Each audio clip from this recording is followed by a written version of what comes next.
그렇다고 모든 주거용 오피가 다 안 좋은 건 아닙니다. 제가 강의할 때도 여러 번 말씀드렸지만 주거용 오피스텔을 고르실 때는 최대한 아파트랑 비슷한 물건들을 고르시는 게 중요합니다.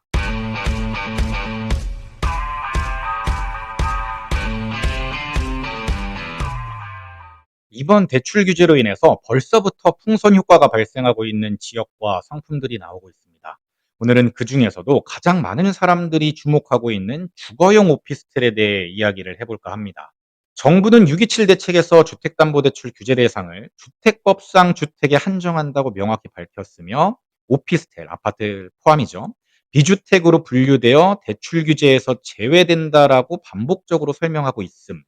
오피스텔을 매수할 때 받는 오피스텔 담보대출, 부동산 담보대출 등의 경우 이번 6.27 대책과 무관하며 6억 원 상한선을 적용받지 않음. 아파트는 오피스텔로 분류되며 전입 의무와 LTV 0% 규제가 미적용된다. 이런 내용 때문에 지금 주거용 오피스텔이 대안으로 각광을 받고 있는 겁니다.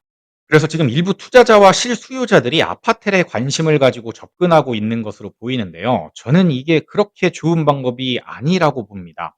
왜냐하면 우리는 이 게임을 예전에도 해봤거든요. 생숙, 그리고 지식산업센터. 혹시 뭔가 떠오르는 것이 있으신가요? 지난 문재인 정권에서도 다주택자 양도세 중과, 대출 규제, 전매 제한 이런 엄청난 규제들이 있었습니다. 그래서 투자자들이 어디로 갔죠? 틈새 시장을 찾아서 생숙과 지산으로 흘러 들어갔습니다. 왜냐하면 생숙은 주택법상 주택이 아닌 숙박시설, 비주택으로 분류가 되었고 주택수 산정 제외, 그다음에 종부세나 취득세 중과 배제, 그다음에 대출도 가능했고 전매도 가능했고 이렇게 각종 규제들을 다 피할 수 있었거든요. 그냥 당시에는 시행사랑 분양 대행사가 실거주가 가능합니다. 전입신고 가능합니다. 이런 식으로 주거용으로 사용할 수 있다는 식으로 홍보하거나 안내를 했었는데 주거용 사용이 불가능하다고 통보를 받으면서 난리가 났었던 거죠. 뭐 소송도 소송인데 투자 손해도 막대했습니다. 20년에서 21년에는 뭐 프리미엄만 5천에서 1억씩 붙은 곳들이 많았는데 지금은 대부분 분양가 이하로 내려갔습니다. 지식산업센터도 마찬가지죠. 돈은 풀리는데 투자처가 다 막혀버리니까 지식산업센터, 무인 카페, 공간 임대 이런 다양한 틈새 시장으로 투자자들이 다 몰려갔었죠. 그런데 지금 결과가 어떻게 됐나요? 전부 결과가 좋지 않았습니다. 그리고 이번 규제가 나오자 또다시 틈새 시장인 주거용 오피스텔 같은 상품들이 주목을 받고 있다라는 기사들이 나오기 시작을 했습니다. 하지만 우리는 이 게임을 이미 해봤죠. 대체제는 대체제일 뿐 메인 상품이 될 수 없다라고 생각을 합니다. 그러니까 절대 함부로 달려가면 안 되겠죠. 그렇다고 모든 주거용 오피가 다 안 좋은 건 아닙니다. 제가 강의할 때도 여러 번 말씀드렸지만 주거용 오피스텔을 고르실 때는 최대한 아파트랑 비슷한 물건들을 고르시는 게 중요합니다. 한번 예를 들어 볼까요?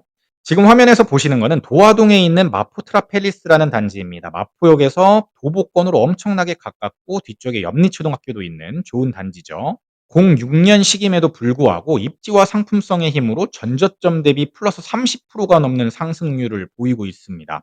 모든 주거용 오피스텔들이 매력이 없는 게 아니라 일부 물건들은 아파트만큼 올라갈 수 있다는 걸 증명한 거죠. 만약에 주거용 오피스텔에 관심이 있으시다면 지금부터 제가 설명드리는 조건들을 잘 살펴보신 후에 접근하시면 좋을 것 같습니다.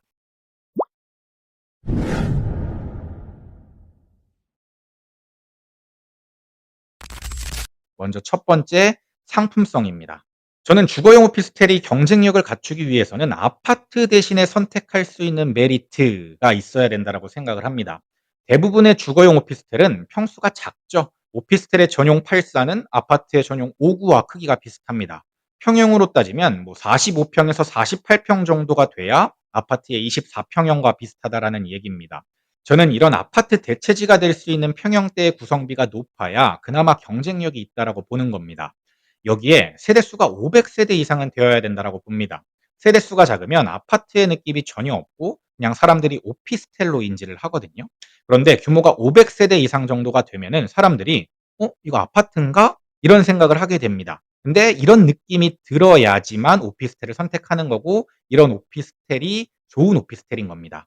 여기에 기왕이면 연식이 신축이면 좋겠죠. 입지가 엄청 좋다면 뭐 마포처럼 구축도 경쟁력이 있겠지만 입지가 조금만 떨어져도 오피스텔은 감가상각에 굉장히 취약하기 때문에 연식은 되도록이면 신축인 골라야 될 것 같습니다.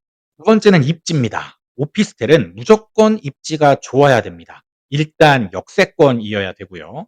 대체제가 메인 상품을 이기기 위해서는 입지적인 우위가 무조건 있어야 된다라고 생각을 하거든요. 저는 그 첫 번째가 역세권이라는 조건이라고 생각을 합니다.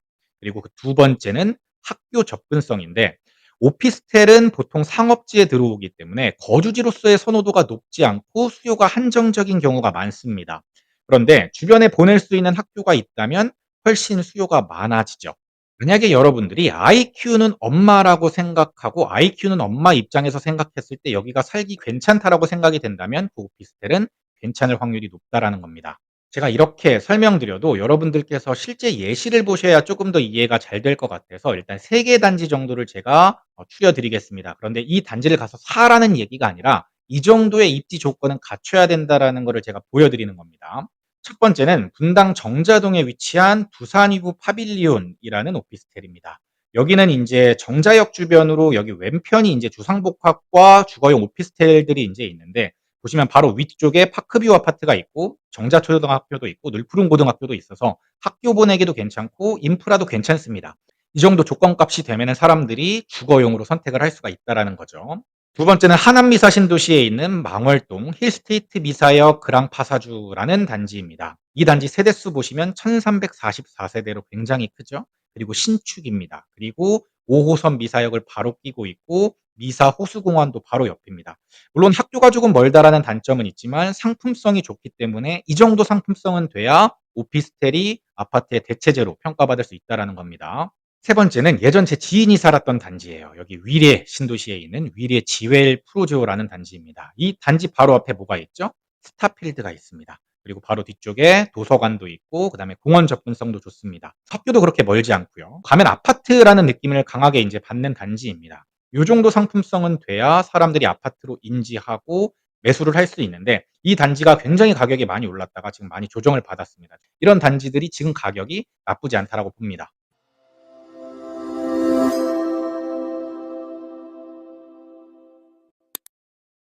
오늘은 제가 풍선 효과를 주제로 주거용 오피스텔에 대해서 이야기를 해 봤는데요. 길게 제가 설명을 해 드렸지만 한마디로 정리하면 이렇습니다. 대체제는 대체제다. 이런 상품들은 지금 들어가는 게 아니라 미리 들어갔다가 수요가 들어왔을 때 매도를 해야 되는 겁니다. 늘 대중과 반대로 가셔야 된다는 거 잊지 않으셨으면 좋겠습니다. 오늘 내용도 도움이 됐으면 좋겠습니다. 저는 지금까지 시크릿 브라더였습니다. 감사합니다. 시크릿 브라더 채널을 구독, 좋아요, 알림 설정 부탁드려요.